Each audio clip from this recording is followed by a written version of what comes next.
This is from an NFL executive on quarterback Drew Allar from Medina, NFL coordinator. He's my favorite quarterback in this draft outside of Mendoza. In the right system, he can be great. He's got everything as far as tools. His footwork is an absolute mess. Improve his footwork, and he can take off. He deserved better than he got at Penn State.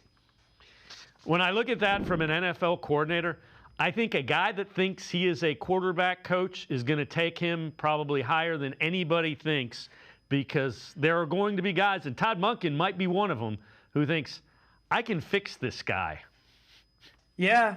I tell you what, that last line about he deserved better at Penn State is interesting to me, because I've been thinking about that a lot lately, where, was Drew Allar's problem Drew Allar, or was it where he was and maybe not having the right coaching? Because I don't know that we've ever thought, James Franklin is some quarterback guru whisperer guy.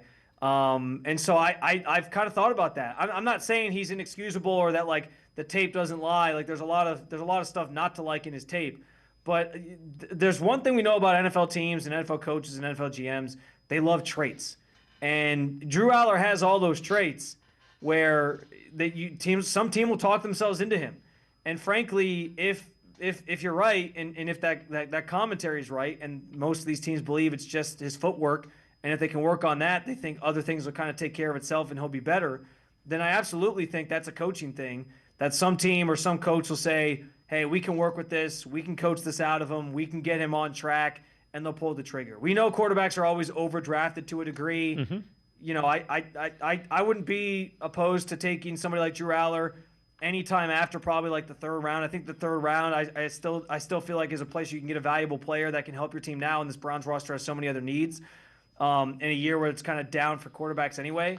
But if somebody took him in the third, though, I wouldn't be surprised for that very reason right there, that teams always talk themselves into these quarterbacks, and the third round kind of becomes like a free-for-all when it comes to taking these guys if you think the value's there. So we'll see. But I wouldn't be surprised if the Browns were in on somebody like Allar later on, maybe going into day 3. And we do know Andrew Berry said if they were to add a quarterback, it'd probably be on the younger side of things. But I too am intrigued by maybe what we saw at college from Drew Allar not being the true story on him, and wanting to see more when he gets to the NFL level and he gets coached up. I'm with you. I saw him in person a number of times, and I was like, man, this looks like a first round. That was my reaction. And I've seen 4 or 5 guys that have played in the out. I've seen Joe Burrow in high school. I've seen Mitch Trubisky. I've seen Troy Smith.